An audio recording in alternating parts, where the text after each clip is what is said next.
we're going to be sticking with State of Play by talking about Saros, which is the game that's coming out from Housemarque. We've had a teaser trailer already. This time we actually did. Alex, are you taking any sort of... you going to be giving any criticism about this being a gameplay trailer? Not at all. Thank you. Okay, no, this is good. definitely gameplay as I understand it. And I think most of the world understands it. So this was a gameplay trailer. Yeah. Most of the world. Okay.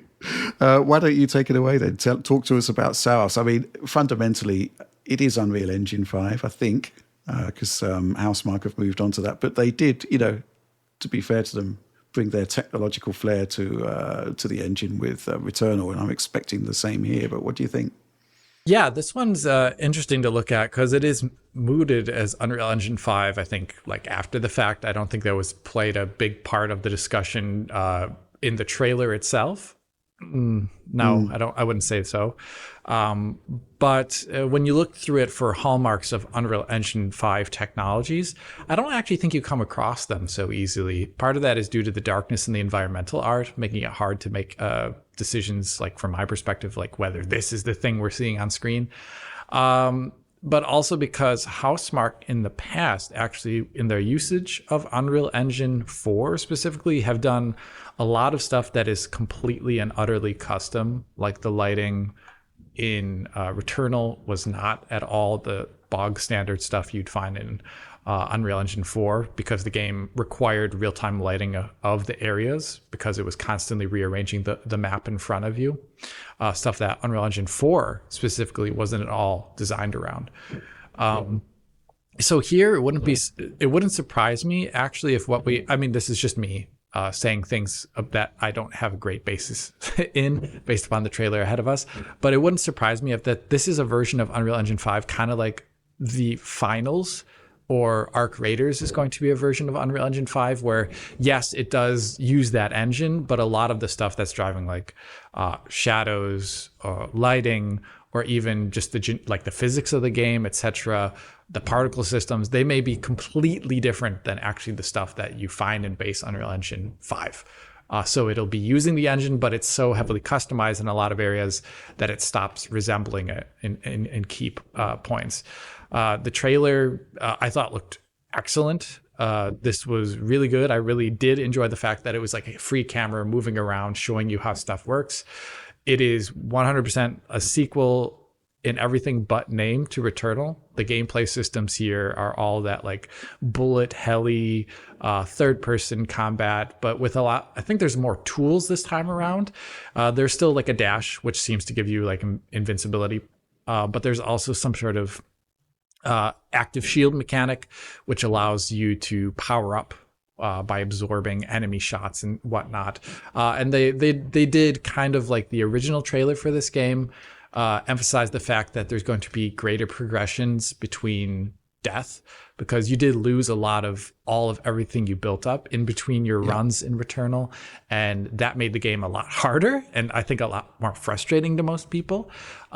It's a game that's an acquired taste, I would say, but I think adding in more functionality that does have progression between the deaths of your character would make it an easier game.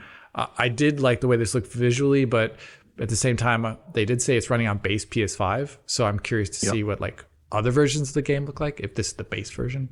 But I thought it looked great. I don't know. Oliver? Yeah, it looks a lot like Returnal.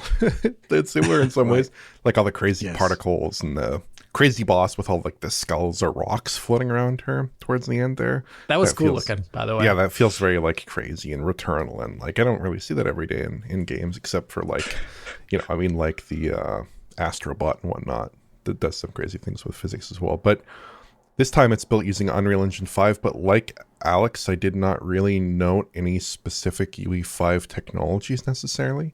Actually, there were some moments in particular beyond that where the player shadow is like still visible in shadowed regions, which to me was like, is this like baked shadows? But would that make sense if they're doing like some randomized environment? I thought that was an interesting detail, just because I was seeing the player shadow most of the time if you look closely when he's in shadowed regions, which I thought was a little unusual for sure. It has a fairly diffuse look. There's not a lot of glossy surfaces, lots of matte surfaces. And so it's kind of hard to get a read on, like, is this, is this luminous something else?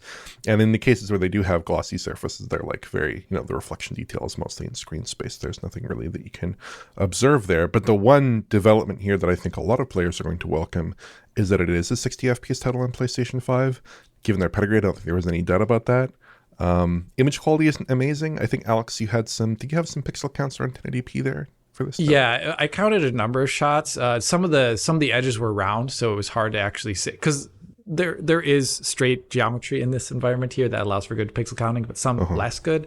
But it was usually around, I got numbers that were like 1080p or 1152p around there. So, but that may just be shenanigans. It may actually just be straight 1080p, kind of like Returnal was, right?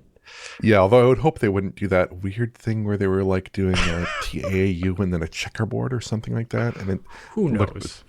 Looked bizarre. It resembled a 1080p image much more than like a really high resolution one, I would say, in the end with Returnal. And I would hope that here, at least they've maybe evolved that set of techniques, or they've done something else or something to produce a better result in the end. I guess we'll have to see there. But yeah, beyond any visual details, like Alex said, it feels a lot like Returnal, with maybe some of the sharp edges sanded off a bit. I would hope so.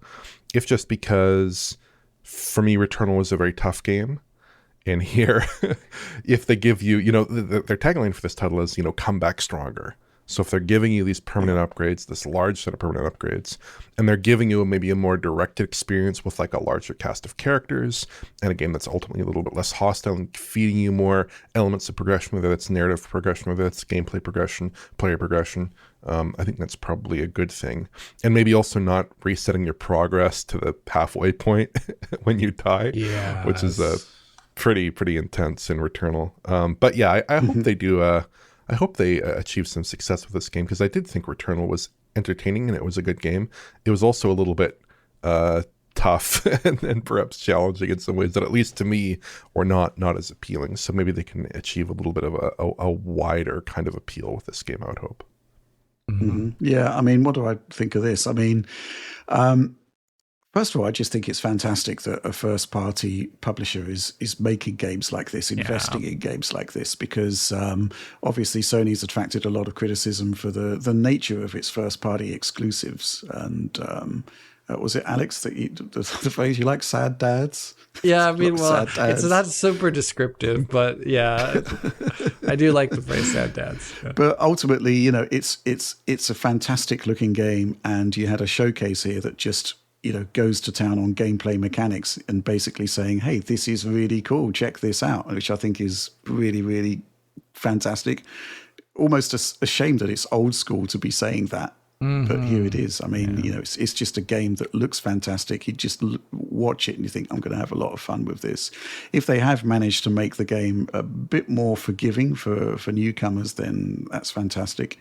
And, all credit to Sony for actually bankrolling a sequel, because we don't really know how successful the original was, but presumably enough for them to double down on it and say, hey, have another go, do a sequel. 30th anniversary of Housemarque, though, I mean, the developer itself, the vintage of that developer, I mean, I'd love to see some sort of celebration of that, some sort of recognition of stuff that they've done in the past. I realize that developmental resources are actually very, very limited for I guess it is still a smaller developer.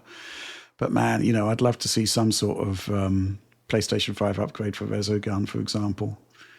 Even some sort of tooling work done to Super Stardust. There's just so many great games that these guys have done in the past, and 30th anniversary, surely a great opportunity to bring them back for PlayStation 5. However, when you look at this, obviously they've been a bit busy.